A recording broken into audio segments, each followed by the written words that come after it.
Hey dear student, welcome back to our YouTube channel Learners Square। तो चलिए शुरू करते हैं आज का अपना टॉपिक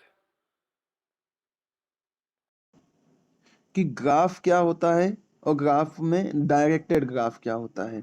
तो देखो, ग्राफ बेसिकली क्या होता है, इसमें एक सेट होता है, एक सेट होता है क्या, एक सेट होता है कैपिटल जी, जिसके अंदर कौन कौन होता है, एक्स वी होता है और एक ई होता है। वी का मतलब होता है वर्टेक्स, वी का मतलब होता है वर्टेक्स और ई का मतलब होता है एज। ठीक है, वी का मतलब होता है वर्टेक्स और ई का मतलब होता है एज। यानी कि ग्राफ में क्या होता है, वर्टेक्स और एजेस के बीच में फंक्शन रहता है, जिसमें एक वर्टेक्स मतलब कोई भी दो वर्टेक्स के बीच में एजेस एग्जिस्ट करती हैं। जैसे वी आई ये एक वर्टेक्स है, वी जे ये एक वर्टेक्स है, इन दोनों के बीच में एक एज एग्जिस्ट करेगी। ओके, तो अब इसमें जब एज एग्जिस्ट करेगी तो हो सकता है इसका डायरेक्शन हो सकता है इसका डायरेक्शन ना हो। ओके, तो अगर डायरेक्शन रहेगा तो इसे हम बोलेंगे डायरेक्टेड ग्राफ, और डायरेक्शन नहीं रहेगा तो इसे बोलेंगे इनडायरेक्टेड ग्राफ। तो यहाँ पे पहले हम सीखते हैं डायरेक्टेड ग्राफ क्या है। तो डायरेक्टेड ग्राफ की डेफिनेशन यहाँ पे बताई गई है। A directed graph capital G is defined as an ordered pair V E where v equals to v1 v2 and so on is a non-empty set called vertices and e equals to e1 e2 and so on called edges of the directed graph। यानी कि directed graph क्या है, एक ordered pair है जिसमें vertices होती हैं और एजेस होते हैं। ओके, या इसी को दूसरे वे में अगर डिफाइन करें तो हम इस तरीके से डिफाइन कर सकते हैं, a graph g equals to V E and phi consist of a non-empty set V called nodes or vertices or points। यानी कि जो V नाम का सेट होता है, इसमें किसके जो एलिमेंट्स होते हैं इन्हें वर्टेक्स बोलेंगे या पॉइंट बोलेंगे या नोड्स बोलेंगे। ठीक है, and the E is set to be the set of edges of the graph, और E क्या है, ग्राफ के एजेस का सेट है। And phi is a mapping from the set of edges to the set of ordered pairs. ठीक है, और phi क्या है, ये क्या है, मैपिंग है ऑर्डर्ड पेयर एजेस और ऑर्डर्ड पेयर्स के बीच में। ठीक है, अब ये ऑर्डर्ड पेयर हो या अनऑर्डर्ड पेयर हो, इनके बीच में जो भी मैपिंग रहेगी उस मैपिंग को नाम क्या दे देंगे, फाई नाम दे देंगे। अब ये ऑर्डर्ड पेयर अनऑर्डर्ड पेयर कहाँ से लेंगे, वर्टाइसेस से लेंगे। ओके, देखो, तो ऑर्डर्ड पेयर हो अनऑर्डर्ड पेयर हो और उस हिसाब से ये डिफाइन किया जाएगा। अब ये जो वर्टाइसेस के एलिमेंट लेंगे और जो एजेस के एलिमेंट लेंगे उनके बीच में ही हम ठीक है, जैसे वर्टाइसेस के एलिमेंट ले लिया और इनके बीच में एजेस ड्रॉ कर देंगे, वही कह जाएगा ग्राफ। जैसे मान लो हमारे पास एक सेट है और इस सेट के पास जो एलिमेंट्स है, मान लो वी सेट जो है, इसके पास जो एलिमेंट है वो मान लो v1 है, v2 है, v3 है, इतने एलिमेंट है। और एजेस का जो सेट है, इसके पास मान लो e1 है, e2 है, e3 है। ओके, तीन एजेस भी मान लिया। और हमने कहा ये जो फाई सेट रहेगा ये ऑर्डर्ड पेयर बता रहा किसके बीच में, v1 और v2 के बीच में, v2 और v3 के बीच में, और v3 और v1 के बीच में। ओके, तो इसका मतलब ये इसके बीच में जो एज आएगा ये e1 है, इसके बीच में जो एज आएगा वो e2 है, इसके बीच में जो एज आएगा वो e3 है। तो हम क्या करेंगे, इसको सिंपली कहेंगे ये मान लो v1 वर्टेक्स है, ये मान लो v2 वर्टेक्स है, ये मान लो v3 वर्टेक्स है। तो v1 से v2 के बीच में जो एज है वो e1 हो गया, v2 से v3 के बीच में जो एज है वो e2 हो गया, v3 से v1 के बीच में जो एज है वो e3 हो गया। ओके, इफ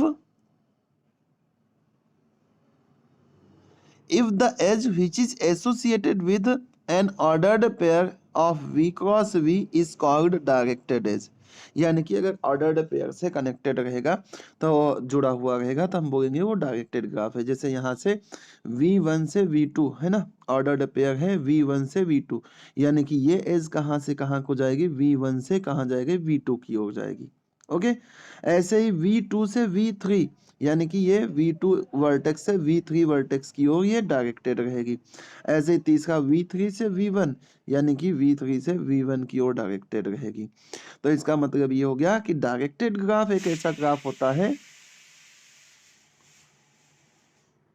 डायरेक्टेड ग्राफ एक ऐसा ग्राफ होता है जिसमें वर्टेक्स होते हैं, एजेस होते हैं, और एजेस जो होती हैं इनकी डायरेक्शन भी शो हुई रहती है कि वो किस डायरेक्शन किधर से स्टार्ट हो गई है और किधर जाके एंड हो गई है। तो इसे क्या कहा जाता है? इसे कहा जाता है डायरेक्टेड ग्राफ, या हम इसे डाइग्राफ भी कहते हैं। अब अगर इन ये जो है ऑर्डर्ड पेयर मतलब डायरेक्शन को ना शो किया जाए तो हम ऐसे ग्राफ को क्या बोलते हैं? अनडायरेक्टेड ग्राफ या इनडायरेक्टेड ग्राफ बोलते हैं। A graph G equals to VE in which an edge which is associated with an unordered pair of vertices is called an indirected or undirected graph। ठीक है, यानी कि डायरेक्शन नहीं है तो क्या कहा जाएगा? अनडायरेक्टेड, और डायरेक्शन है तो उसे कहा जाएगा डायरेक्टेड। तो ये बात हो गई किसकी? डायरेक्टेड ग्राफ और अनडायरेक्टेड ग्राफ। अब इससे जुड़ी हुई कई सारी चीजें हैं जो हमें समझना है। तो जैसे मान लो हमारे पास एक ग्राफ है, इसमें एक पॉइंट है V, एक पॉइंट मान लो ये क्या है? V1 है।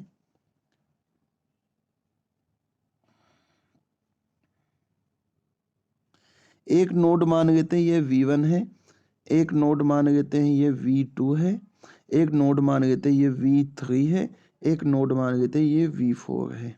ठीक है, इनके बीच में जो एजेस हैं उन एजेस को अपन ऐसे ड्रॉ कर देते हैं, और डायरेक्शन नहीं शो करते हैं, एक तरीके से मान के चलते अनडायरेक्टेड ग्राफ है। ठीक है, एक एज ऐसे है, एक एज ऐसे है, एक एज ऐसे है, और यहाँ पे हम देखते तो एक एज यहाँ पे भी बना देता हूँ मैं, एक एज यहाँ पे भी बना से देता हूँ, और एक एज यहाँ पे भी बना देता हूँ। चलो डायरेक्शन शो कर देते हैं। मान लो यहाँ से इधर को डायरेक्शन है, इधर को डायरेक्शन है, यहाँ से इधर को डायरेक्शन है, यहाँ से इधर को डायरेक्शन है, यहाँ से इधर को डायरेक्शन है, यहाँ से इधर को डायरेक्शन गया, यहाँ से इधर को डायरेक्शन गया है। और इस एज को मान लो हम बोल देते हैं ये E1 है,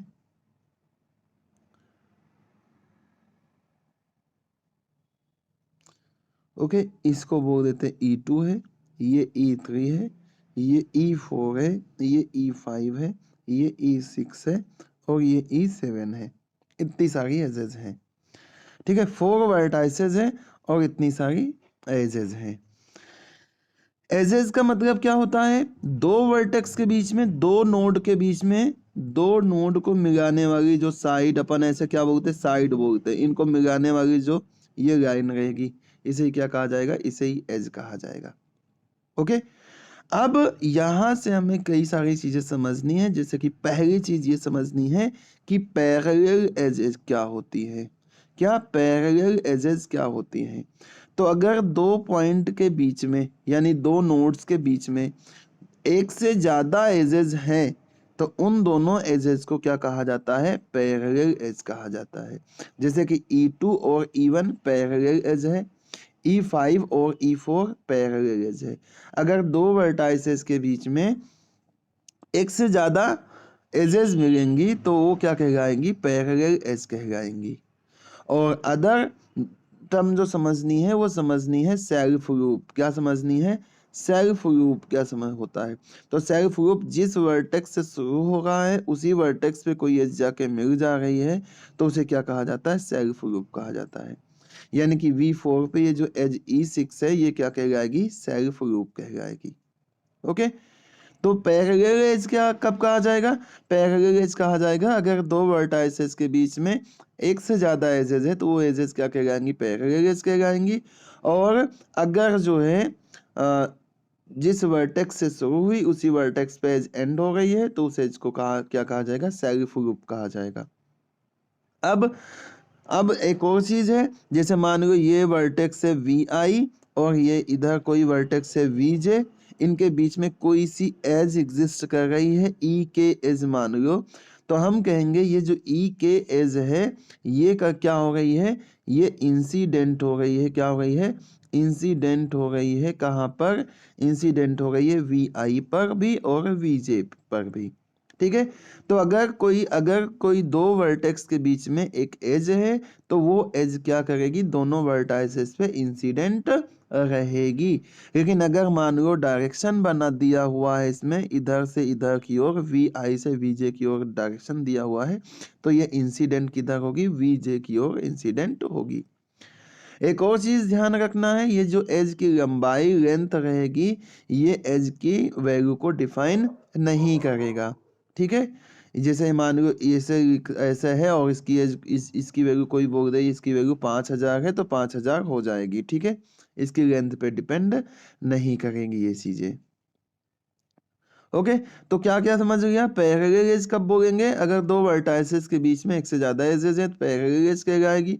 यहाँ से शुरू हुई यहीं पे आके मिल गई तो इसे क्या कहा जाएगा, सेल्फ लूप कहा जाएगा।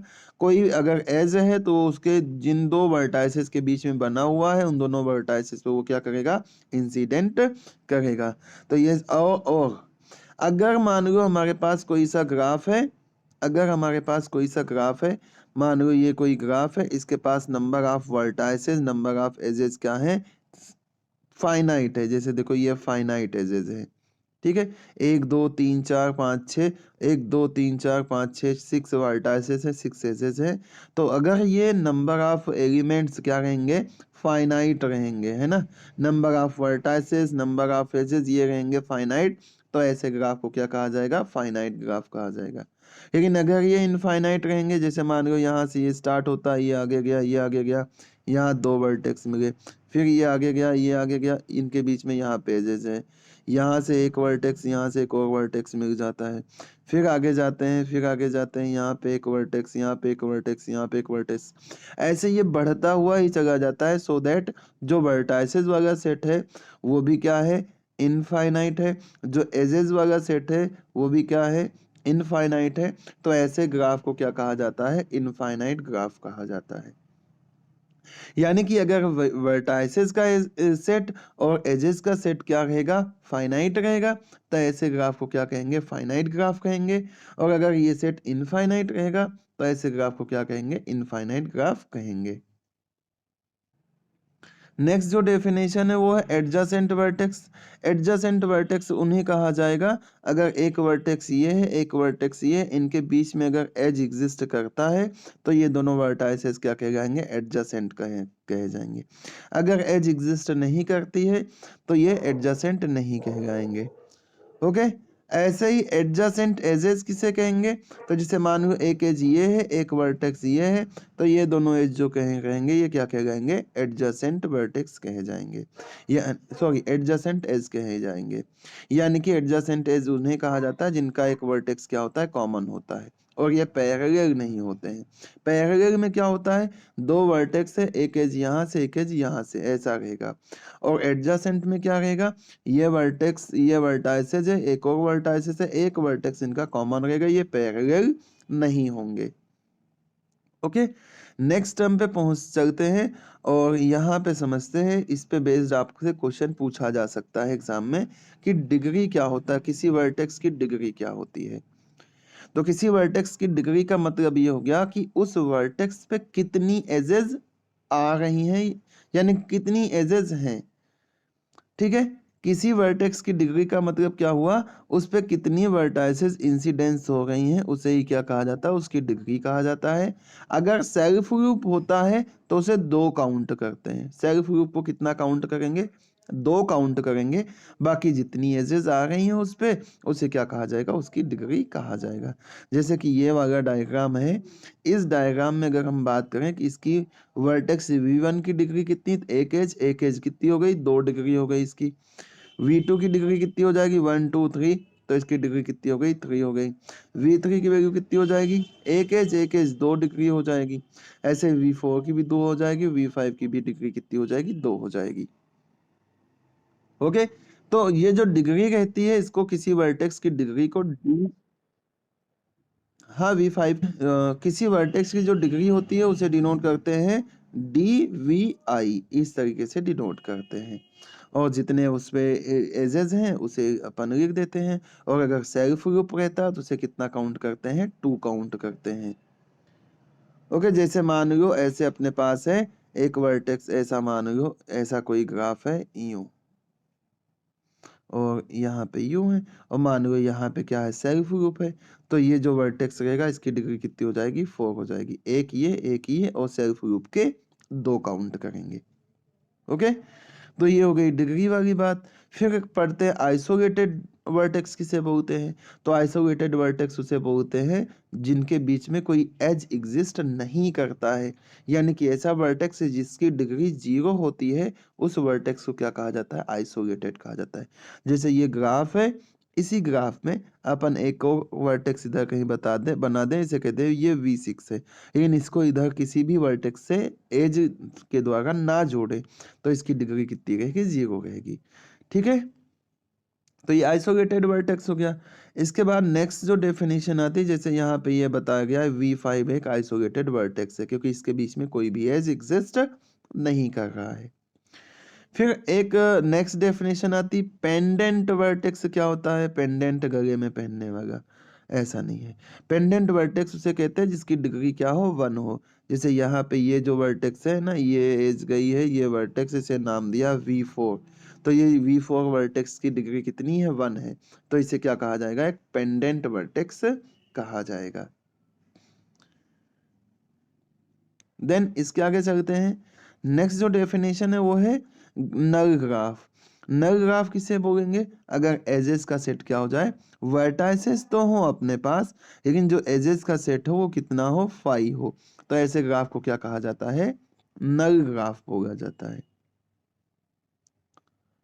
और फिर एक थ्योरम आ जाती है, और ये थ्योरम जो है काफ़ी आसान सी है, और इसका स्टेटमेंट कुछ ऐसा है, the sum of degrees of all vertices in a graph G is equals to the twice the number of edges in the graph। ये ये थ्योरम कहता है कि जितने वर्टाइसेस रहेंगे, सॉरी जितनी एजेस रहेंगी, ठीक है, टोटल जितनी एजेस रहेंगी उसकी 2 गुना जो है टोटल डिग्री होगी किसी भी ग्राफ में। The sum of degrees of all vertices in a graph is equal to twice the number of edges, है ना। तो इसे देखो, अगर ये एक एज है तो ये एज कितनी डिग्री को कंट्रीब्यूट कर रहा है, एक यहाँ पे एक यहाँ पे, यानी कि एक एज कितनी डिग्री को कंट्रीब्यूट कर रहा है, 2। अगर सेल्फ ग्रुप रहता है तो सेल्फ ग्रुप भी तो कितने, सेल्फ ग्रुप को 2 काउंट करते हैं ना, यानी कि हर एक एज कितनी डिग्री कंट्रीब्यूट करता है, 2 डिग्री कंट्रीब्यूट करता है। इसका मतलब क्या होगा कि जो टोटल नंबर ऑफ डिग्रीज रहेंगी सारे वर्टाइसेस की, वो क्या रहेंगी, 2 टाइम्स रहेंगी नंबर ऑफ एजेस के। चलते हैं, अगली जो डेफिनेशन है वो है इवन और ऑड वर्टाइसेस क्या होते हैं। इवन वर्टाइसेस, जिस a vertex is said to be even if its degree is even. अगर डिग्री इवन है तो वर्टेक्स इवन, डिग्री ऑड है तो वर्टेक्स ऑड। जैसे कि यहाँ पर है V1 की डिग्री 4 है तो V1 क्या होगा, इवन होगा। V2 की डिग्री 2 है तो V2 भी क्या होगा, इवन होगा। V3 की डिग्री 2 है तो V3 भी क्या होगा, इवन होगा। और V4 की डिग्री 3 है तो V4 क्या होगा, ऑड हो जाएगा। V5 की डिग्री 1 है तो V5 क्या हो जाएगा, ऑड हो जाएगा। तो अगर डिग्री ऑड तो वर्टेक्स ऑड, और डिग्री इवन तो वो वर्टेक्स इवन। और जो वर्टेक्स आइसोलेटेड रहेगा उसकी डिग्री क्या रहेगी, उसे क्या कहा जाएगा, 0 कहा जाएगा। जिस वर्टेक्स की डिग्री 0 रहेगी उसे क्या कहा जाएगा, 0 कहा जाएगा। ठीक है, यानी कि आइसोलेटेड वर्टेक्स क्या कहलाएगा, 0 कहलाएगा। ठीक है, नेक्स्ट चलते हैं। तो अगली जो थ्योरम है वो कहती है कि the vertices of odd degree in a graph is always even, यानी कि ऑड डिग्री वाले जितने वर्टेक्स रहेंगे किसी भी ग्राफ में वो हमेशा कितने रहेंगे, इवन रहेंगे। तो करते हैं प्रूफ भाई, देखो देखो कैसे होगा प्रूफ ये थ्योरम। मान लेते हैं हमारे पास कोई V इक्वल्स टू जी ई कोई ग्राफ है, और VE मान लेते हैं ऑड, सॉरी VE मान लेते हैं इवन वर्टाइसेस हैं, और VO मान लेते हैं ऑड वर्टाइसेस हैं। तो हमें ये बताना है कि टोटल जो वर्टाइसेस रहेंगे ऑड वाले वो कितने रहेंगे, इवन रहेंगे। ऑड डिग्री वाले जो वर्टाइसेस रहेंगे वो क्या रहेंगे, इवन रहेंगे। अब देखो अगर हम बोल दें v कोई ग्राफ है, v अपना वर्टेक्स का सेट है, ग्राफ के वर्टेक्स का सेट जो है वो v है, और वी ई जो है इवन डिग्री वाले वर्टाइसेस हैं, और वी ओ जो है ऑड डिग्री वाले वर्टाइसेस हैं, तो हैं तो इसी के दोनों। इसका मतलब क्या होगा, जो वी ई होगा, इसका मतलब क्या होगा, जो वी ई होगा वो भी v का सबसेट होगा, और वी ओ होगा वो भी v का सबसेट होगा। अब कोई भी इवन वर्टेक्स, इवन डिग्री वाला वर्टेक्स ऑड डिग्री वाला नहीं बन सकता है, ऑड इवन नहीं हो सकता है। तो इसका मतलब अगर हम क्या करेंगे, अगर हम यूनियन करेंगे वी ई और वी ओ का, तो ये v के इक्वल आएगा, और इंटरसेक्शन करेंगे तो कुछ भी कॉमन नहीं आएगा। ओके, इंटरसेक्शन करेंगे तो कुछ भी कॉमन नहीं आएगा। फिर आगे चलते हैं, फिर इन दोनों को सम कर लेते हैं, यानी कि टोटल डिग्री पता कर लेते हैं। तो टोटल डिग्री पता करेंगे तो कितना आएगा, आएगा तो जो टोटल टोटल डिग्री होगी वो क्या होगी, इवन डिग्री और ऑड डिग्री का सम होगा, है ना। इवन डिग्री वाले का और ऑड डिग्री का क्या होगा, सम होगा। अब देखो जो इवन डिग्री रहेगा, इवन डिग्री जो रहेंगी वो हमेशा क्या रहती है, इवन नंबर को क्या लिखते हैं, 2 × m के फॉर्म में लिखते हैं अपन। तो मान लेते हैं जो इवन डिग्री है टोटल वो कितनी है, 2k है, और जो ऑड डिग्री है वो हमने पढ़ के रखा है, ऑड डिग्री क्या होती है, ऑड डिग्री होती है एजेस के 2 टाइम के इक्वल। और ऑड नंबर वाले जो वर्टाइसेस हैं उनकी डिग्री को अपन ऐसा ही लिखा रहने देते हैं। इस 2k को किधर भेज देते हैं, इधर भेज देते हैं, इधर जाएगा तो माइनस में हो जाएगा। यानी कि जो ऑड डिग्री वाले वर्टाइसेस का जो सम है वो कितने के इक्वल हो जाएगा, 2 number of edges minus 2k। 2 को कॉमन कर लेते हैं तो क्या आ जाएगा, नंबर ऑफ एजेस माइनस में k। अब देखो नंबर ऑफ एजेस और माइनस में k, इनको माइनस करेंगे तो कोई सा भी नंबर आए, अगर इसका मल्टीप्लाई 2 से होगा तो क्या आएगा, एक इवन नंबर आएगा। इसका मतलब ऑड डिग्री वाले जो वर्टाइसेस होते हैं वो क्या होते हैं, हमेशा इवन नंबर होते हैं। बोलो नेक्स्ट जो टर्म है वो है in degree and out degree of a vertex. तो मान लो अगर डायरेक्टेड ग्राफ है तो डायरेक्शन भी रहेगा, तो इंसिडेंट कौन सा एज रहेगा, कौन सा इंसिडेंट नहीं रहेगा, ये भी तो देखना पड़ेगा। जैसे मान लो डायरेक्टेड ग्राफ है तो एक वर्टेक्स ये है, एक वर्टेक्स ये है, ये इधर से इधर की ओर जा रहा है तो डायरेक्शन भी तो शो करेगा। ये वाला वर्टेक्स, ये वाली एज क्या कर रही है, यहाँ से इस वर्टेक्स से इधर की ओर जा रही है, मतलब इधर आ रही है ये वर्टेक्स, और यहाँ से बाहर निकल रही है। तो डिग्री में कुछ हम इनकमिंग और आउटगोइंग के हिसाब से डिग्री को डिसाइड कर देते हैं। ठीक है, तो मान लो हमारे पास क्या है, एक डायरेक्टेड ग्राफ है, and the number of edges incident into the vertex vi is called in degree। तो किसी वर्टेक्स की ओर आ रही एजेस को क्या कहा जाता है, इन डिग्री कहा जाता है, और इसको डिनोट करते हैं डी के ऊपर माइनस लगा करके वी आई लिख के। कैसा, डी लिखेंगे, यहाँ माइनस लगाएंगे और लिखेंगे वी आई, इसे क्या कहा जाएगा, इन डिग्री। और किसी वर्टेक्स से जो जा रही एजेस रहेंगी उन्हें क्या कहा जाएगा, आउट डिग्री। इनकमिंग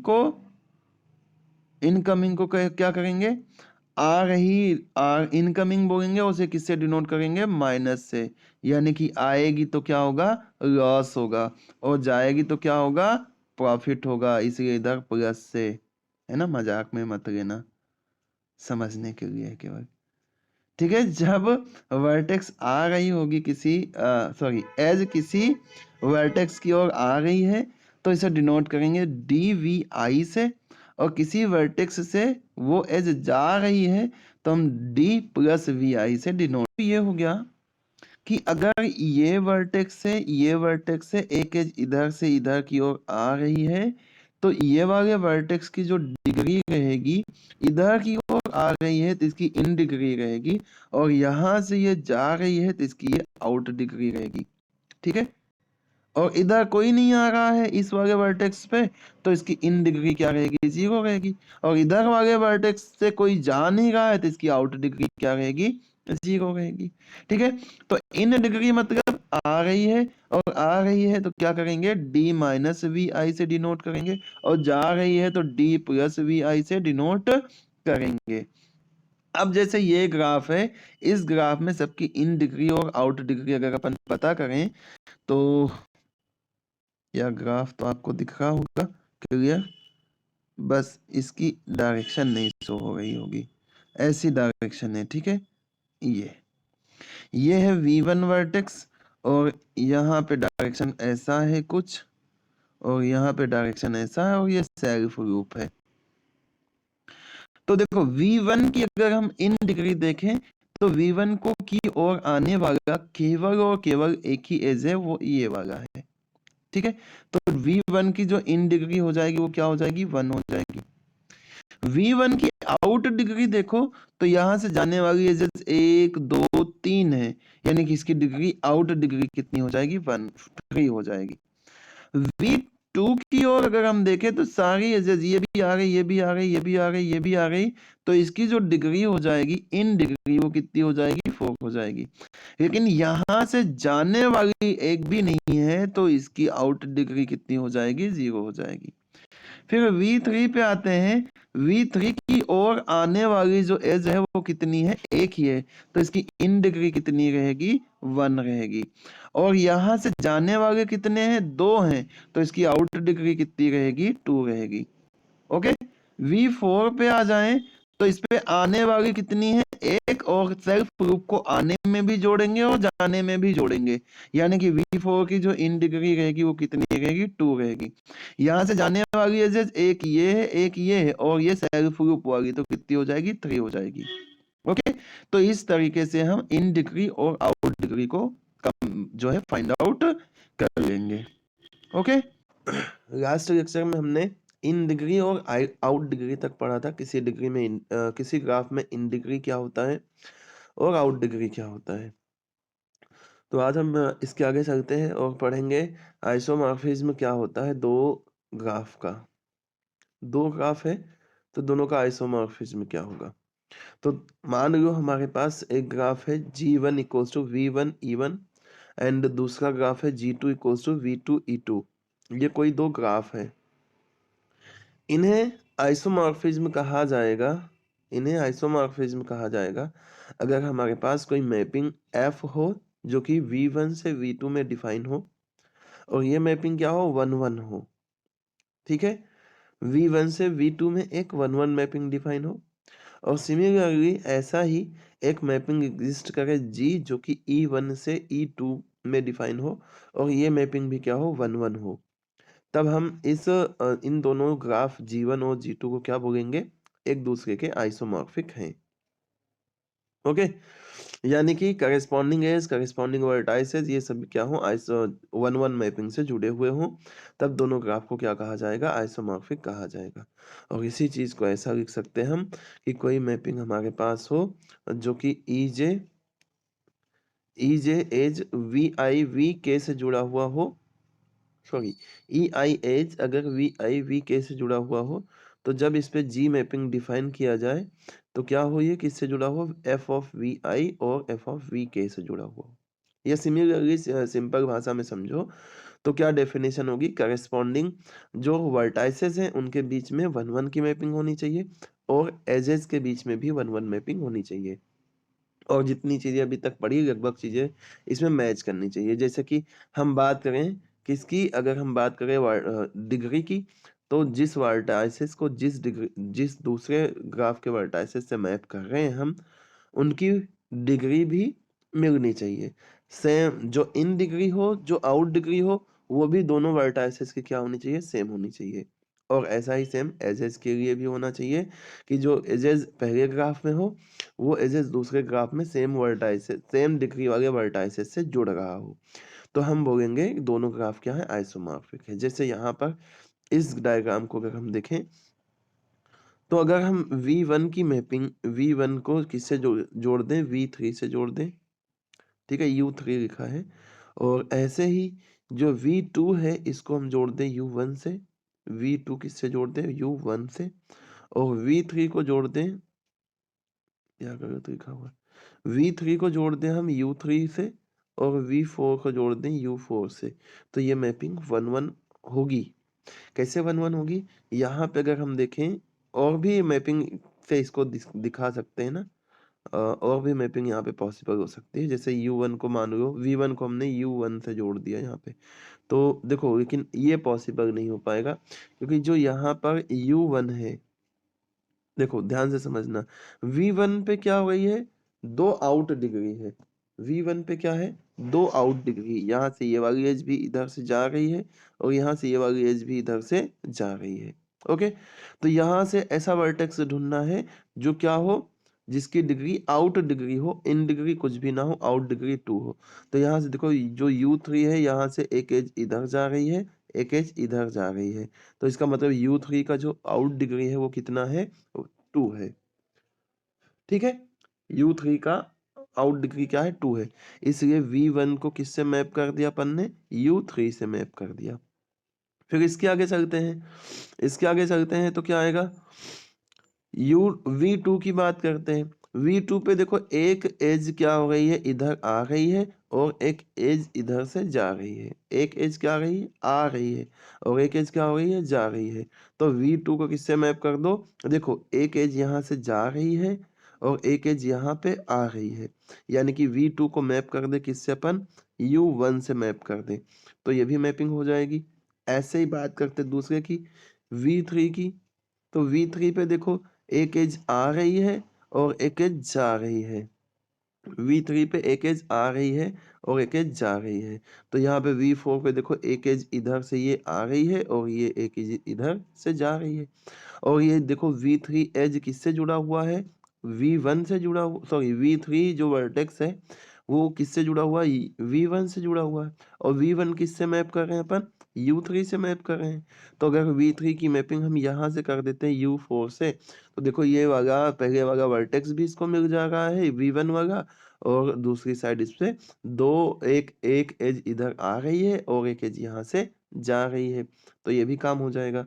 और बचा हुआ जो V4 है, इसको किससे मैप कर दो, V4 को मैप कर दो U2 से। किससे मैप कर दो, V4 को मैप कर दो U2 से। देखो यहाँ पे दोनों दोनों एजेस क्या हो गई, आ रही हैं। U2 पे देखो, यहाँ पे देखो ये वाली एज आ रही है, ये वाली एज भी क्या आ गई, आ रही है।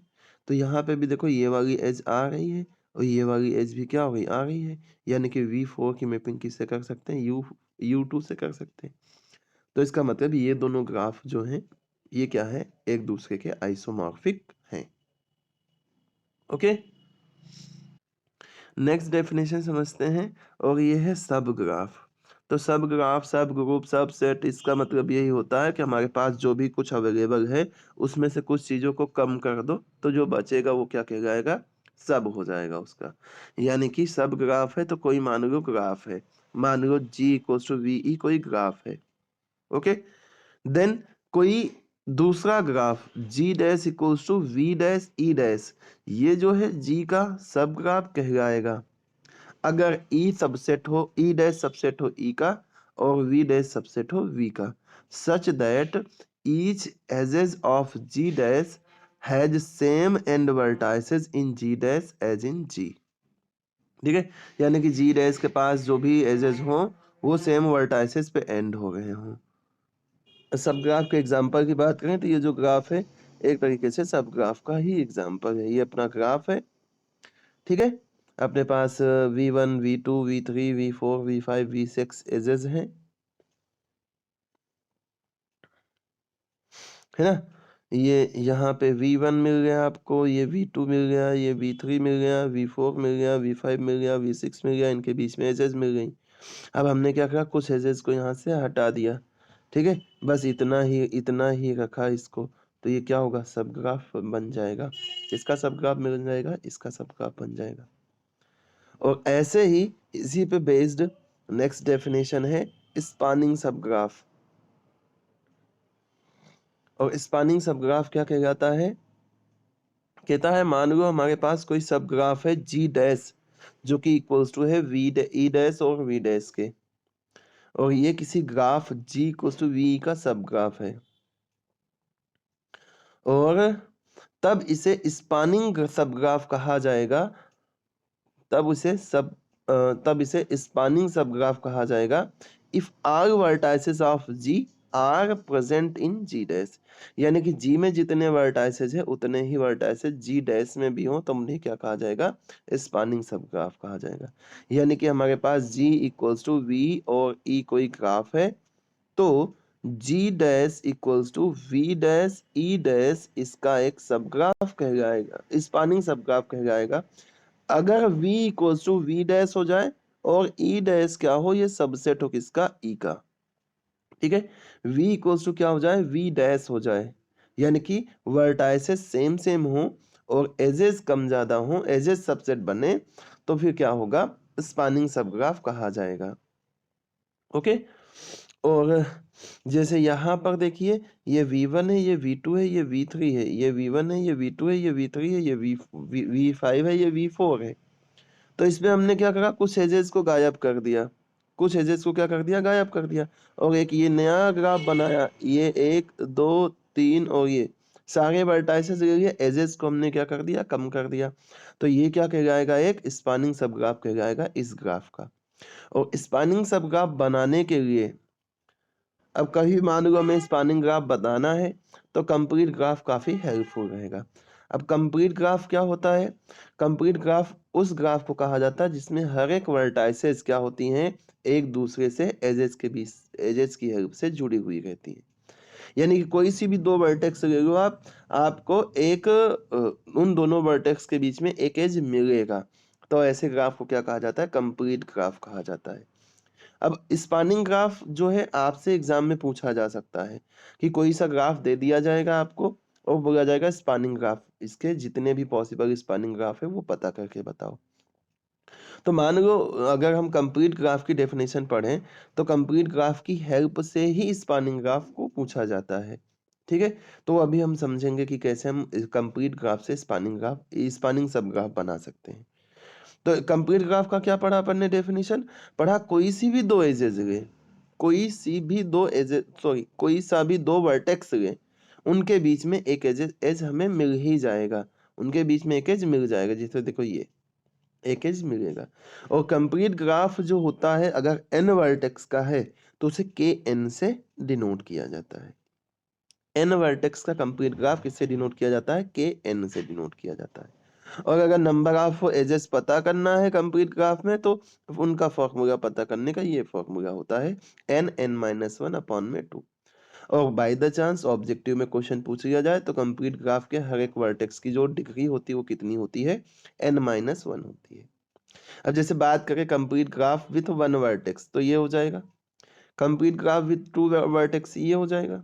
2 वर्टेक्स से, दोनों एक एज से जुड़े हुए हैं। कंप्लीट ग्राफ विथ 3 वर्टेक्स, देखो 3 एज है, तीनों एक दूसरे से 3 वर्टेक्स हैं, तीनों वर्टेक्स के कोई सा भी दो ले लीजिए, उसके बीच में हमें एक एज मिल जाएगा। K4 4 वर्टेक्स का ग्राफ है ना, देखो कोई सा भी दो वर्टेक्स ले लो, उसके बीच में एक एज हमें मिल जाएगी, तो यानी कि ये भी कंप्लीट ग्राफ है। और ये 5 वर्टेक्स का है, और ये भी 5 वर्टेक्स का कंप्लीट ग्राफ है, ठीक है। ये यूं बनाया, यूं बनाया, यूं बनाया, यूं बनाया, ये बनाया, ये करा, और फिर ये करा, ये मिला देंगे, इधर से मिला ही है, और क्या करेंगे, इधर से मिला देंगे, बस कंप्लीट ग्राफ बन जाएगा, है ना। यानी कि एक तरीके से स्टार बना के सब तरफ से बंद कर दो, ठीक है। स्टार बना के क्या कर दो, ऐसा यूं, ये 5 वर्टेक्स का कंप्लीट ग्राफ हो जाएगा। अब मान लो आपसे बोल देता है कि 4 वर्टेक्स का मतलब K4 के स्पानिंग ग्राफ पता करके बताओ। K4 है अपने पास, कंप्लीट ग्राफ 4 है, इसके जितने भी पॉसिबल स्पानिंग ग्राफ हैं वो बना के बताओ। तो स्पानिंग ग्राफ में क्या होता है, नंबर ऑफ वर्टाइसेस सेम होते हैं, बस एजेस में डिफरेंस आता है। तो मैंने क्या करा, एक ऐसा ग्राफ बना दिया, देखो 4 वर्टेक्स हैं, एक यहाँ, एक यहाँ, एक यहाँ और एक यहाँ, एक ऐसा बना दिया, ये भी स्पानिंग ग्राफ होगा। एक क्या करा, ऐसा बना दिया, ये भी 4 वर्टेक्स का स्पानिंग ग्राफ हुआ। और एक मैंने ऐसा बना दिया, ये भी 4 वर्टेक्स का स्पैनिंग ग्राफ हुआ, है ना? एक हमने ऐसा बना दिया, ये भी 4 वर्टेक्स यूज़ हो गए हैं। एक ऐसा बना दिया, ओह! ज़्यादा ही हो गया। एक ऐसा बना दिया और एक ऐसा बना दिया, तो ये सभी 4 वर्टेक्स के स्पैनिंग ग्राफ हो जाएँगे, ठीक है? तो 4 स्पैनिंग सब ग्राफ का मतलब सिंपली यही है कि क्या मतलब होगा स्पैनिंग सब ग्राफ का? स्पैनिंग सब ग्राफ का मतलब होगा जितने वर्टेक्स हैं उतने वर्टेक्स हैं, एजेस को कम ज़्यादा हम कर दें, ठीक है? अब 3 वर्टेक्स का होगा तो देखो केवल इतना ही पॉसिबल हो सकता है, एक ये, एक ये, एक ये और बहुत ज़्यादा कर दे एक ये, बस इतने ही पॉसिबल बना सकते हैं। 3 वर्टेक्स देखो यहाँ पे ये यूज़ होगा, 3 वर्टेक्स इसमें भी, 3 वर्टेक्स इसमें भी, 3 वर्टेक्स इसमें भी। और इधर ये K4 का है, 3-3 वर्टेक्स हर जगह एग्जिस्ट कर रहे हैं। आ गई बात समझ में? तो कि K4 का जो स्पैनिंग ग्राफ रहेगा वो इतने तरीके से बन सकता है। बाय द चांस एग्जाम में पूछता है तो सारे ग्राफ बना के बताना है आपको, ठीक है? स्पैनिंग सब ग्राफ का मतलब क्या होगा? नंबर ऑफ वर्टाइसेस के जो वर्टाइसेस का सेट हो वो क्या हो? सेम सेम हो और एजेस का सेट क्या हो जाए? कंटेन कर जाए तो हम उसे बोलेंगे spanning graph, okay? Next definition है complement of a subgraph. किसी ग्राफ का कॉम्प्लीमेंट क्या होता है? तो वेरी इजी, कॉम्प्लीमेंट का मतलब क्या होता है? आप लोग भी समझते हैं, कोई दो सेट कॉम्प्लीमेंट कब किया जाता है? मान लो एक सेट ए है तो इसका कॉम्प्लीमेंट अगर हम बोल दे ए डैश है तो इनके बीच का इंटरसेक्शन क्या होना चाहिए? 5 होना चाहिए, मतलब इसमें कुछ भी कॉमन नहीं होना चाहिए। तो कॉम्प्लीमेंट ग्राफ का मतलब ऐसा ही कुछ होगा। यहाँ पर क्या होगा? मान लो हमारे पास कोई ग्राफ है और वो ग्राफ है G dash equals to V dash और ई डैश। ये इस किसी graph G equals to V E का सब ग्राफ है। तब इस जी डैश को हम क्या बोलेंगे? कॉम्प्लीमेंट बोलेंगे किसी ग्राफ जी का, ठीक है? किसी ग्राफ जी का ये कॉम्प्लीमेंट कहलाएगा अगर क्या हो जाए? अगर ये हो जाए जी डुअल डैश इक्वल्स टू, मतलब कोई तीसरा ग्राफ एग्जिस्ट करे और उस ग्राफ में क्या हो? एजेस जो है क्या हो? एजेस सेम सेम ना मिले, एजेस डिफरेंट डिफरेंट हो, तो ऐसे ग्राफ को क्या बोलेंगे? कॉम्प्लीमेंट बोलेंगे, ठीक है? जैसे कि अपन कॉम्प्लीमेंट की बात करें तो इसमें तो ना जाने क्या क्या दिया हुआ है। अगर हम K4 K5 को ले लें, K5 कैसा बनता है? K5 बनता है कैसा? ऐसा बनता है ना? अरे यार गलत हो गया।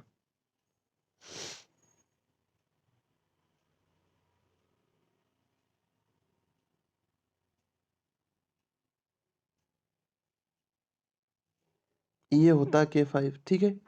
अब इसमें कोई बोले इसका कॉम्प्लीमेंट ग्राफ पता करो, ठीक है? कॉम्प्लीमेंट में बोल दे ऐसा, ये वाली पोर्शन को गायब कर दे और बोले इसका कॉम्प्लीमेंट ग्राफ पता करो, तो वो सारी एजेस जो इसमें आ रही हैं उन सारी एजेस को क्या कर दो? गायब कर दो।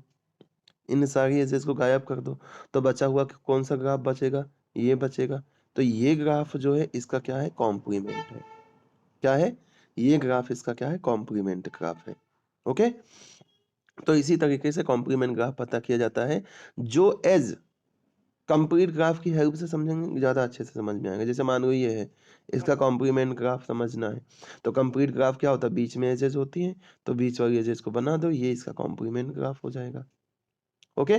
तो कॉम्प्लीमेंट ग्राफ का मतलब एजेस जो है सेम सेम हमें नहीं मिलनी चाहिए, एज बिल्कुल डिफरेंट मिलनी चाहिए, तो ऐसे ग्राफ को क्या कहा जाएगा? कॉम्प्लीमेंट ग्राफ कहा जाएगा, ठीक है? जैसे यहाँ पे कुछ डिफिकल्ट सा एग्जांपल लिखा हुआ है, ये हमारे पास कोई सा ग्राफ है, ठीक है?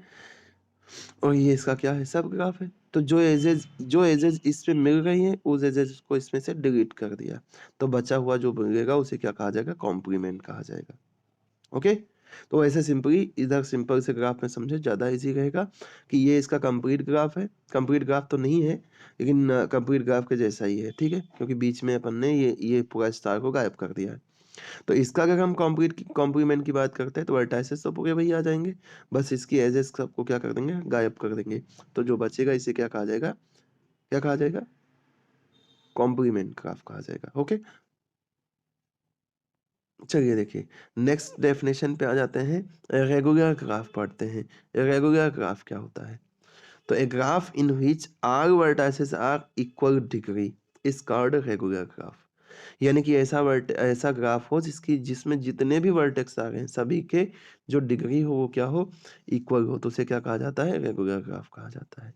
जैसे अपन ये बात करें, ये है K4 है, तो हर एक वर्टेक्स 3 डिग्री का होगा। देखो यहाँ पे भी 3, यहाँ पे भी 3, यहाँ पे भी 3, यहाँ पे भी 3, तो यानी कि ये क्या होगा, रेगुलर ग्राफ होगा।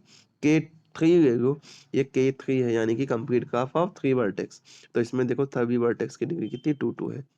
तो इसका मतलब जो कंप्लीट ग्राफ होता है वो एक रेगुलर ग्राफ होता है विथ जितने इसके पास एजेस हैं जितने इसके पास वर्टाइसेस है उससे एक कम डिग्री का। यानी कि अगर Kn है अगर, तो कंप्लीट ग्राफ क्या होगा, n-1 डिग्री का एक रेगुलर ग्राफ कहलाएगा वो। ओके, रेगुलर ग्राफ का मतलब एक ऐसा ग्राफ जिसके हर एक वर्टेक्स की डिग्री क्या हो, सेम हो। नेक्स्ट चलते हैं मल्टी ग्राफ क्या होता है। तो मल्टी ग्राफ का मतलब होता है जिसमें पैरेलल एजेस हमें मिल जाएं। जैसे देखो ये ग्राफ है, ये एक मल्टी ग्राफ है, इसमें हमें पैरेलल एजेस मिल रही हैं। ठीक है, पैरेलल एजेस का मतलब देखो ए से डी के बीच में एक एज मिल गई, 2 एज मिल गई, 3 एज मिल गई। ए से सी के बीच में भी हमें 2 एज मिल गई, बी से सी के बीच में भी हमें 3 एज मिल गई। तो अगर एक से ज़्यादा एजेस मिलती दो वर्टाइसेस के बीच में तो उन्हें पैरेलल एजेस कहा जाता है। और ऐसे ग्राफ को क्या कहा जाता है, मल्टी ग्राफ कहा जाता है। ओके, फिर वेटेड ग्राफ आ जाता है। वेटेड ग्राफ में का मतलब होता है जो वर्टाइसेस आ रहे हैं उनकी वैल्यूज हमें कुछ दी हुई हो, यानी कि जो एजेस हैं इनकी कुछ वैल्यू असाइन कर दे अपन, तो इन्हें क्या कहा जाएगा, वेटेड ग्राफ। जैसे ये ग्राफ है, यहाँ पे अपन ने 1.4 लिख दिया, यहाँ 1.5, यहाँ 1.2, यहाँ 6.5, तो हर एक एजेस की कुछ ना कुछ वैल्यू दे दी, तो इस ग्राफ को क्या कहा जाएगा, वेटेड ग्राफ कहा जाएगा। और अगली जो डेफिनेशन है वो है वॉक की। अब वॉक क्या होता है, तो मान लो हमारे पास G इक्वल्स टू VE कोई ग्राफ है, तो वॉक का मतलब क्या होता है, वॉक का मतलब होता है फाइनाइट सीक्वेंस ऑफ एजेस। कुछ एजेस वर्टाइसेस का सीक्वेंस है, यानी कि एक वर्टेक्स से दूसरे वर्टेक्स पे हमें चलना है, इस तरह से चलना है, ध्यान से समझना। वॉक का मतलब हमें वर्टाइसेस पे एजेस पे वर्टाइसेस की हेल्प से एजेस पे चलते हुए इस हिसाब से चलना है कि क्या हो, कोई भी एज रिपीट नहीं होना चाहिए, कोई भी एज रिपीट नहीं होना चाहिए। वर्टाइसेस में भी रिपीट हो सकता है, मतलब वर्टाइसेस का ऐसा सीक्वेंस हम एजेस पे चलते जाएंगे वर्टाइसेस से होते हुए, वर्टाइसेस रिपीट हो सकती हैं लेकिन एज कोई भी रिपीट नहीं होगा। तो ऐसा जो भी सीक्वेंस हम बनाएंगे उसे ही क्या कहा जाएगा, क्लॉक कहा, सॉरी वॉक कहा जाएगा। वर्टाइसेस से चलते हुए जाना है हमें, और इस तरीके से जाना है कि वर्टाइसेस रिपीट कर सकती हैं लेकिन एजेस रिपीट नहीं कर सकते हैं। तो ऐसे ऐसे चेन को ही या ऐसे सीक्वेंस को ही क्या कहा जाएगा, वॉक कहा जाएगा। ठीक है, जैसे मान लो यहाँ पे तो दिया हुआ है, कोई सा दूसरा ग्राफ ले लेते हैं अपन।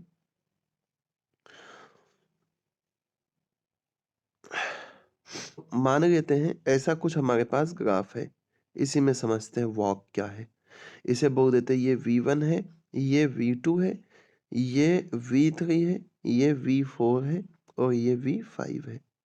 ठीक है, अब हमें क्या करना है, वॉक का मतलब होता है हम वर्टाइसेस पे तो रिपीट कर सकते हैं लेकिन एजेस पे रिपीट नहीं कर सकते हैं।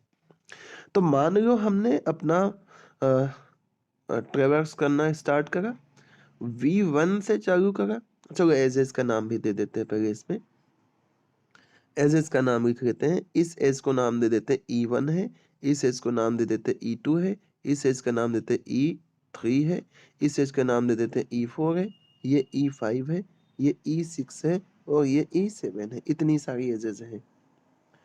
अब मान लो हमने स्टार्ट करा कहाँ से, V1 से स्टार्ट करा, E1 एज पे आए, E1 से V2 पे आए, V2 से हम फिर गए E4 पे, E4 से हम कहाँ गए, E4 से मान लो हम आ गए कहाँ पर, E5, E4 से कहाँ गए,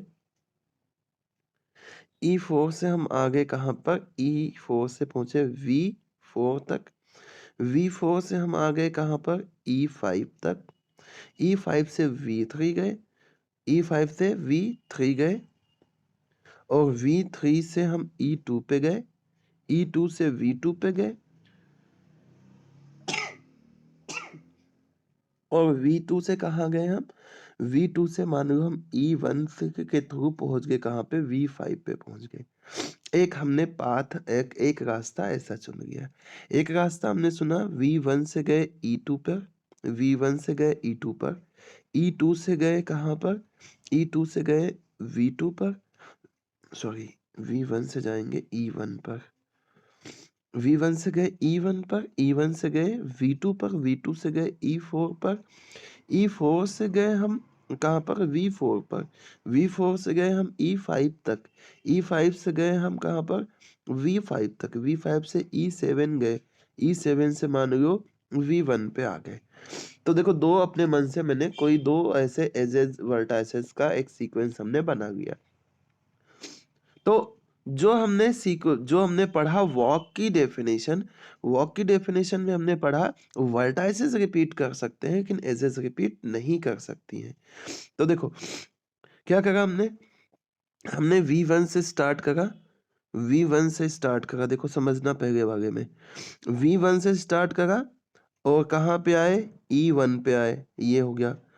V1 से स्टार्ट करा, E1 पे आए, यहाँ पे मिला V2 से अपन आए यहाँ पे E4 पे, E4 से कहाँ पे आए अपन? E4 से अपन आए E5 पर, V3 मिला, V3 से हम फिर से कहाँ गए? E2 पे होते हुए V2 पे। देखो ये वर्टेक्स रिपीट हो गया और फिर यहाँ से चल के इधर आ गए। मतलब ये इतना अपन ने ये सीक्वेंस बनाया। तो इस सीक्वेंस में देखो कोई भी एज रिपीट नहीं हुई, वर्टाइसेस रिपीट हुई, तो इसे क्या कहा जाएगा? इसे कहा जाएगा वॉक कहा जाएगा। ठीक है। ऐसे ही अगर हम दूसरा वाला डायग्राम से समझे तो हमने देखो कहाँ से स्टार्ट करा? V1 से, V1 से E1 होते हुए यहाँ पे आए, E1 से हम कहाँ गए? V2 पे आ गए, V2 पे जब हम आए तो हमने क्या करा? E4 वाला रास्ता चुना, यहाँ पे आ गए, यहाँ से यहाँ पे आ गए, यहाँ से फिर यहाँ पे आ गए, यानी कि ये दूसरा वाला रास्ता हो गया। अब इसमें देखो यहाँ V1 से स्टार्ट हुआ और V1 पे ही क्लोज हुआ, यानी कि जहां पर हमने चलना स्टार्ट करा, जहां से वॉक बनाना स्टार्ट करा, वहीं पे आके उसे स्टॉप करा। तो ऐसे वॉक को क्या कहा जाता है? जहां पे स्टार्टिंग और एंडिंग क्या होती है? सेम पॉइंट से होती है। तो ऐसे वॉक को कहा जाता है क्या? ऐसे वॉक को कहा जाता है क्लोज्ड वॉक। क्या कहा जाता है? Closed walk. और ऐसा वॉक जो रहता है जहां पे स्टार्टिंग अलग है, एंडिंग अलग है, तो इसे कहा जाता है ओपन वॉक। क्या कहा जाता है? Open walk. Starting vertex ending vertex दोनों डिफरेंट है, तो ऐसे वॉक को क्या कहा जाएगा? ओपन वॉक कहा जाएगा। और स्टार्टिंग और एंडिंग सेम रहेगा तो ऐसे वॉक को क्या कहा जाएगा? क्लोज्ड वॉक कहा जाएगा। ओके। तो वॉक में हमने ये पढ़ गया कि एजेस रिपीट नहीं होती है, वर्टाइसेस रिपीट हो सकते हैं। जैसे देखो इस वाले में ये वर्टेक्स यहाँ आया, यहाँ से फिर घूम के यूं आए, फिर से ये वर्टेक्स आया, है ना? ये रिपीट हो गया 2 बार वर्टेक्स, लेकिन एजेस रिपीट नहीं हुई। तो वर्टाइसेस रिपीट हो सकती है लेकिन एजेस रिपीट नहीं हो सकती। क्या कहा जाएगा? इन्हें कहा जाएगा, ये क्या है? वॉक है। नेक्स्ट जो टर्म है वो है पाथ की। पाथ क्या होता है? तो पाथ में क्या होगा? ना तो वर्टाइसेस रिपीट हो, no vertices repeat, vertices repeat ना हो, और पाथ तो वैसे भी रिपीट नहीं मतलब एज तो वैसे भी रिपीट नहीं होगा है, नो एज रिपीट। अगर वर्टाइसेस भी रिपीट ना हो, एज तो वैसे भी रिपीट नहीं होगा है, तो हम उसे क्या बोलेंगे? पाथ बोलेंगे। वर्टाइसेस केवल टर्मिनल वर्टाइसेस मिल सकती हैं, है ना? रिपीट हो सकती हैं, टर्मिनल वर्टाइसेस रिपीट हो सकती हैं, यानी कि जहां से स्टार्ट करा है जहां पे एंड करेंगे वो वर्टाइसेस मिल सकती हैं, बाकी कोई भी वर्टाइसेस रिपीट नहीं होनी चाहिए। और एज तो रिपीट होना ही नहीं चाहिए। तो हम ऐसे सीक्वेंस को क्या बोलेंगे? पाथ बोलेंगे। क्या बोलेंगे? पाथ बोलेंगे। ओके। तो जैसे कि ये पाथ की डेफिनेशन हो गई, an open walk in which no vertices appear more than once is called path। यानी कि एजेस रिपीट ना हो, साथ साथ वर्टाइसेस भी रिपीट ना हो, तो क्या कहा जाएगा? पाथ कहा जाएगा। अब देखो यहां से अगर हम इसी डायग्राम में पाथ समझने की कोशिश करें, ठीक है, इसमें ही, तो देखो क्या हो जाएगा। अगर मान लो हम ए से स्टार्ट करते हैं, ए से आए 1 पे, 1 से आए डी पे, डी से गए 3 पर, सॉरी डी से गए 5 पर और 5 से गए कहाँ पर, सी पर, और सी से मान लो हम पहुंच गए 4 पर और 4 से पहुंच गए बी पर। तो ये क्या होगा, कोई भी एज रिपीट नहीं है, कोई भी वर्टेक्स रिपीट नहीं है, तो ये क्या कहलाएगा, एक पाथ कहलाएगा। और ऐसे ही दूसरा पाथ अगर ले लें हम, ए से हम शुरू करते हैं, 1 पे आए, 1 से डी पे आए, डी से 5 पे आए, 5 से सी पे आए, सी से 3 पे आए, 3 से फिर से ए पे आ गए। कोई भी एज रिपीट नहीं है, स्टार्टिंग और एंडिंग जो है मिल रहे हैं। तो अगर स्टार्टिंग और एंडिंग मिल रहे हैं तो इसे क्या कहा जाएगा, इसे कहा जाएगा क्लोज्ड पाथ। और नहीं मिल रहे हैं तो इसे क्या कहा जाएगा, ओपन पाथ कहा जाएगा।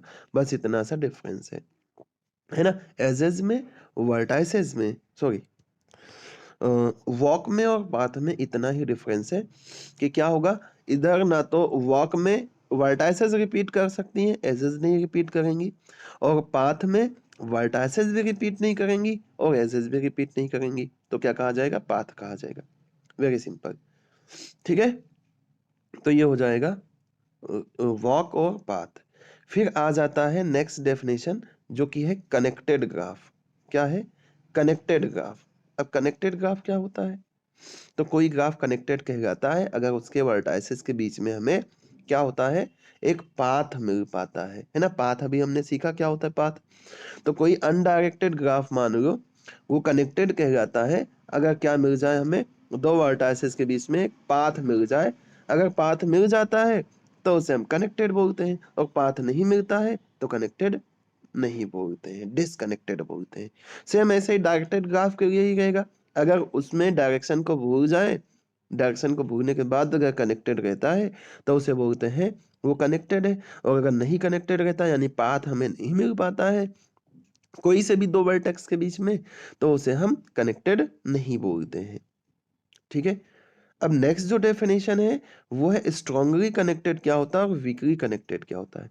तो स्ट्रांगली कनेक्टेड का मतलब होता है, जैसे मान लो ये एक वर्टेक्स है, ये एक वर्टेक्स है, यहाँ से मतलब बीच में और भी वर्टाइसेस आएंगे ना, यहाँ से अपन पाथ ढूंढते हुए यहाँ गए, यहाँ गए, यहाँ गए, यहाँ गए, यहाँ गए, यहाँ आए, यहाँ आए, इस रास्ते से मान लो यहाँ तक पहुंच गए।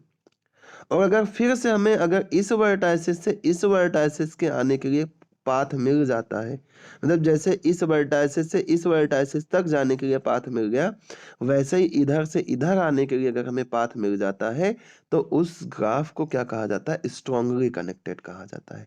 और ये ग्राफ कैसे रहते हैं, डायरेक्टेड रहते हैं, क्योंकि इसमें डायरेक्शन रहेगा तभी तो रिटर्न आने में प्रॉब्लम आएगी, ठीक है। तो कोई भी डायरेक्टेड ग्राफ स्ट्रांगली कनेक्टेड कहलाता है अगर एक वर्टेक्स से वी आई से वी जे तक जाने के लिए रास्ता है, पाथ है हमारे पास, और वी जे से फिर से वी आई तक आने के लिए पाथ है, तो उस ग्राफ को स्ट्रांगली कनेक्टेड कहा जाएगा। और अगर पाथ नहीं है तो वीकली कनेक्टेड कहा जाएगा।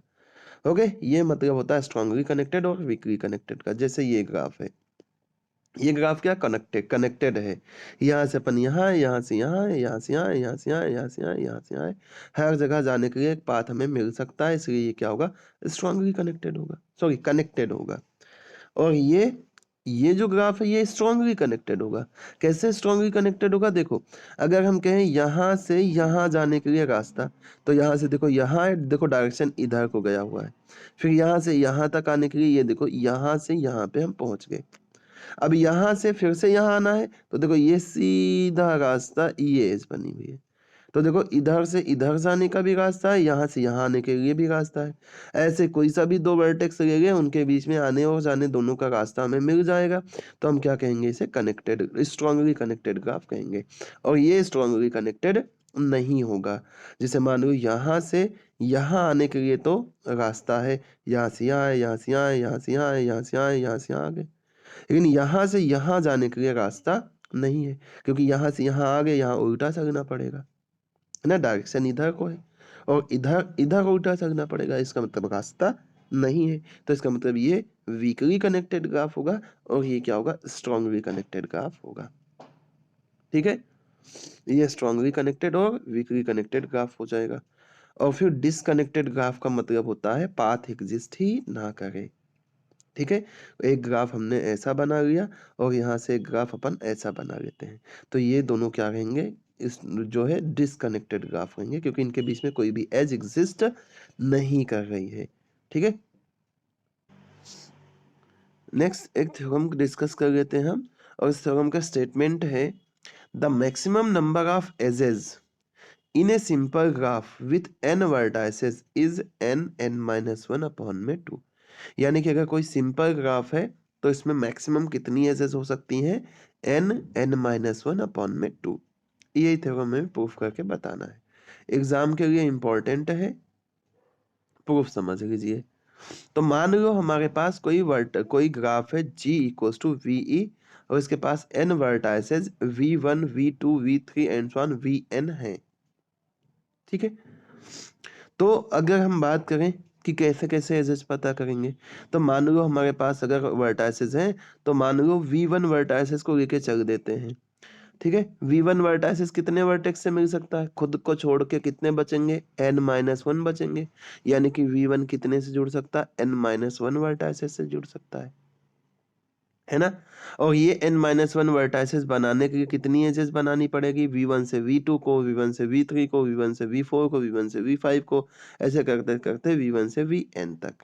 ठीक है, जैसे कि अगर हम यहाँ पर 5 वर्टेक्स लिए थे, 1 2 3 4 और 5 वर्टेक्स ले लेते हैं। ठीक है, अब इनके बीच में अगर हम इसे नाम देते हैं, ये v1 है, ये v2 है, ये v3 है, ये v3 है, ये v4 है और ये v5 है।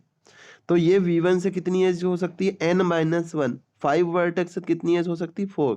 एक यहाँ से यहाँ आएगी, एक एज यहाँ से यहाँ आएगी, एक एज यहाँ से यहाँ आएगी, एक एज यहाँ से यहाँ आएगी। कितनी एज ड्रॉ कर सकते हैं, 4 एज केवल कर सकते हैं।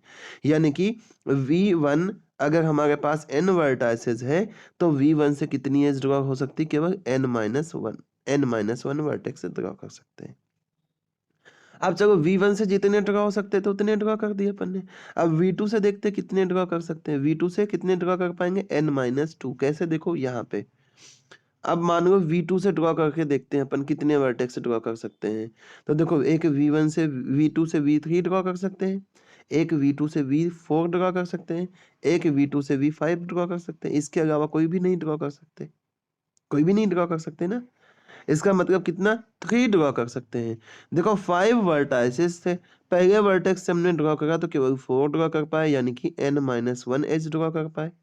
दूसरे वर्टेक्स पे आ गए तो कितने ड्रॉ कर पा रहे, 3, यानी कि कितने ड्रॉ कर पा रहे, n-2 ड्रॉ कर पा रहे। आई बात समझ में। तो इसका मतलब क्या हो गया, अगर v2 वर्टेक्स से अपन ड्रॉ करेंगे कितने, n-2 एजेस ही ड्रॉ कर पाएंगे। ऐसे ही इसी प्रोसेस को अपन कंटिन्यू करते चले जाएं तो हमें केवल लास्ट यानी कि vn-1 वर्टेक्स से केवल एक एज ही ड्रॉ कर पाएगी हो पाएगी, और वो रहेगा vn-1 से vn तक। जैसे यहीं पे अगर हम और भी ड्रॉ करने जाएं तो ये धीरे धीरे कम होती ही चली जाएगी। जैसे v3 से एक एज v4 को ड्रॉ कर सकते हैं, एक एज v5 को ड्रॉ कर सकते हैं, इसके अलावा नहीं ड्रॉ कर सकते। ऐसे v4 से केवल एक ही एज ड्रॉ कर पाएंगे, बाकी कोई सी एज नहीं ड्रॉ कर पाएंगे। तो ये 5 वर्टेक्स वाला ऐसा ग्राफ बन गया। तो ऐसे ही यहाँ पर जब n-1 तक पहुंच जाएंगे केवल एक ही एज ड्रॉ कर पाएंगे। इसका मतलब टोटल नंबर ऑफ एज कितना हो जाएगा, n-1, कितना, n-1, n-2 प्लस n-3, ऐसे करते करते 3 to 1 हो जाएगा, यानी कि सम ऑफ n-1 टर्म्स। और इसको प्लस करने का फॉर्मूला क्या होता है, इसको प्लस करने का फॉर्मूला होता है कितना, n+1 अपॉन में 2। तो कितने टर्म है, n-1, तो n-1 एक प्लस करेंगे तो n-1 + 1 अपॉन में कितना, 2। इससे ये कैंसिल हो गया, कितना आ गया, n-1 अपॉन में 2। तो इतनी एजेस हम ड्रॉ कर सकते हैं किसी भी सिंपल ग्राफ में। ये होती है थ्योरम, और इसका ये हो गया प्रूफ। ठीक है, तो इस तरीके से जो ये चैप्टर है ये हो गया एंड।